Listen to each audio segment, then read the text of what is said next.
the order of speeches, I get to that first.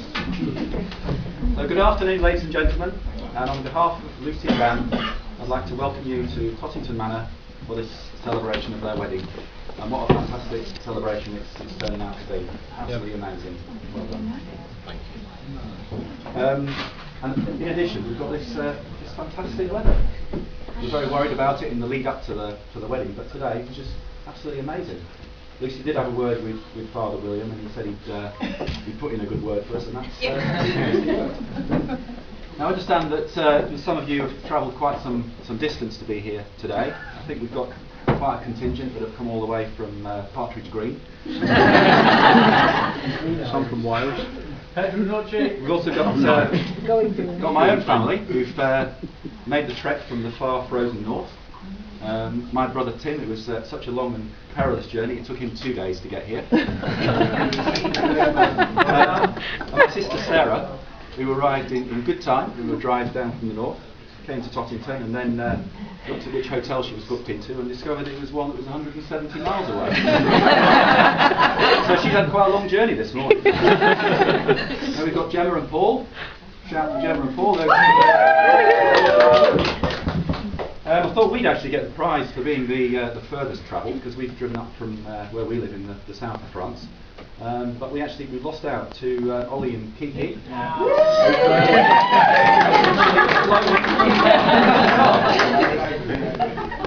Okay, so don't worry, he can afford it.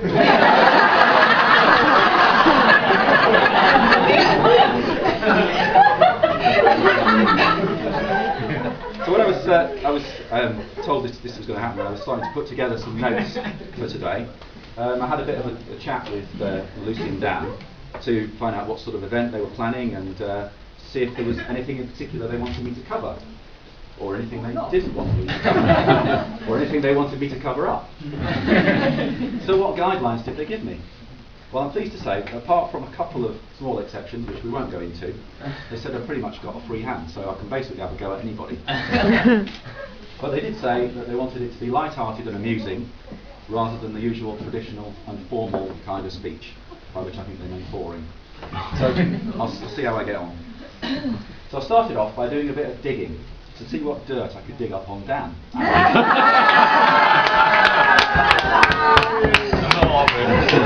Because obviously, if you're going to do a speech that's a little bit light-hearted, you've got to have something to work with. But I dug into some of Dan's past to try and find some amusing material, but basically drew a bit of a blank. So there were a few tales, but they seemed to revolve around getting drunk, showing off, and getting drunk and showing off. There's not much to work with, really. I think I better leave that to the best men. Lucy, on the other hand, quite a different matter. There's a rich seam of material. Lots of childhood experiences that I could dig into. But I was warned not to cause embarrassment. Well, not too much embarrassment anyway. But there's one characteristic which I think you really should know about Lucy, and that is she has a bit of a drink problem.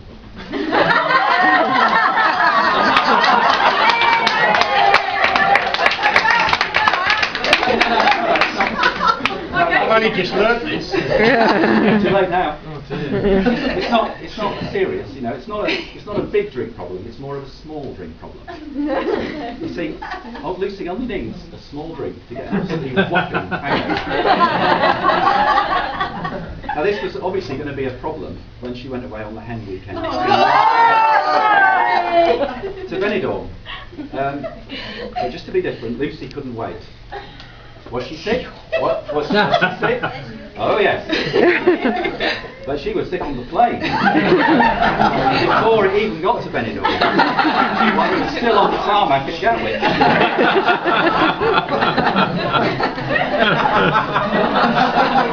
Okay, that's enough embarrassment. Well, for the moment. For the moment, anyway.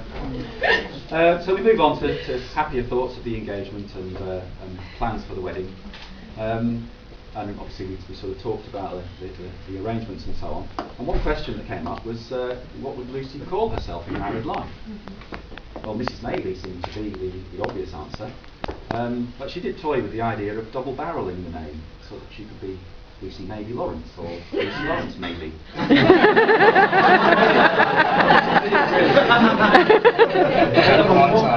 No, that's a new one.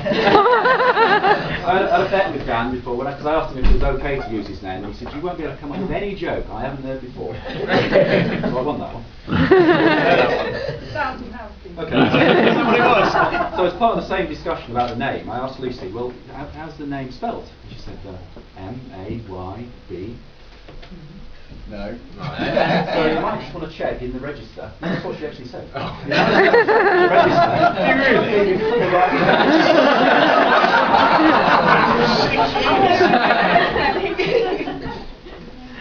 Okay, so in welcoming a new member to the family, it's always interesting to look at the skills that they bring with them, because you never know when they might come in useful. Now, as most of you know, Dan is a pool and spa expert. Well, I don't know about expert. I've got his business card here, and it's a bit of a mouthful. It says here he's a fluid and thermodynamic comfort optimization consultant.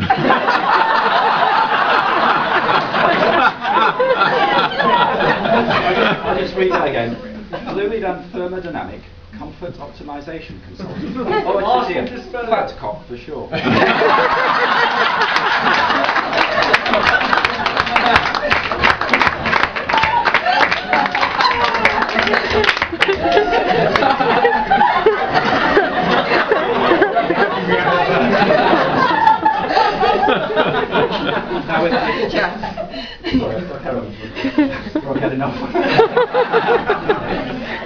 Now we're fortunate where we live that we do actually have a pool, so we've penciled in a few holidays for Dan and Lucy around the start and end of the swimming season.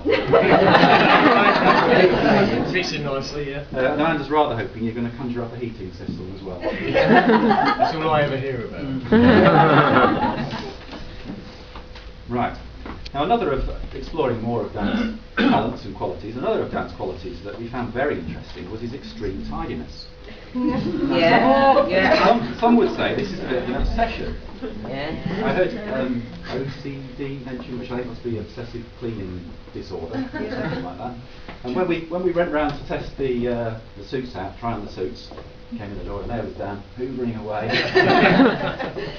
So most of you know that, but what most of you don't know is this actually makes him a perfect match for Lucy. Why is that, you might ask?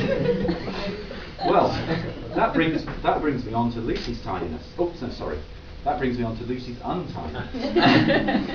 As a child, when she had her own bedroom, you'd go in there and you couldn't see the carpet in the bedroom. There was so much rubbish and clutter and clothes and stuff like that everywhere. And when it got so bad, you couldn't open the door. The stuff piled up behind it.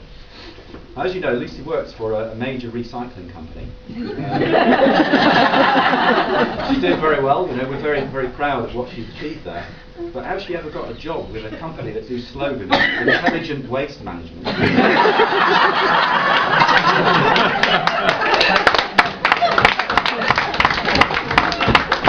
So I think this must be something to do with Dan's influence. So I think it's really positive. I'll take the credit for that. But since meeting Dan in that regard, she hasn't exactly seen the error of her ways, but she has learned to find better hiding places for dirty cups and socks, so that Dan can't find them. So clearly, this is an ideal partnership.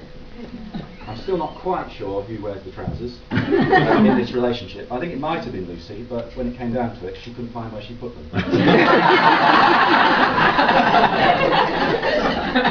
anyway, she didn't need the trousers today, because of course she looks absolutely stunning in this fantastic dress, which is just amazing, which we first saw at the church, of course, which is where Alexander did his splendid reading. Well done. Yeah.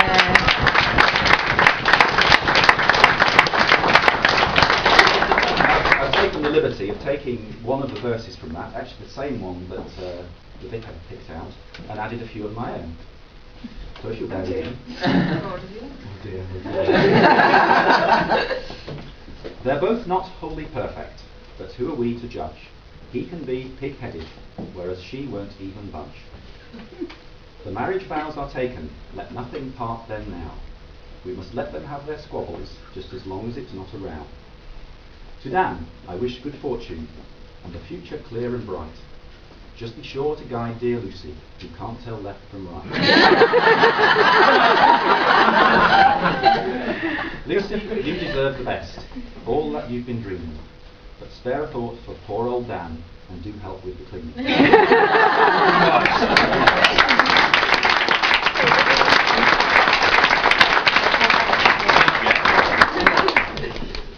To you both, I wish true happiness and a long and fruitful life as you begin this journey as a loving man and wife. I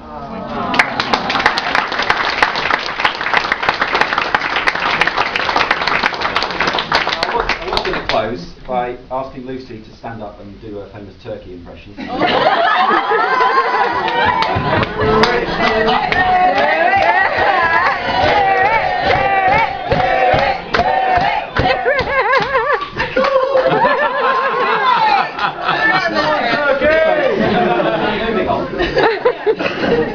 Moving on, now's a chance to raise your glasses that I know you've been dying to get hold of. I'd like to finish by proposing a toast to two very special people, to congratulate them on their marriage and to wish them every happiness in their future life together. To bride and groom. Thank you.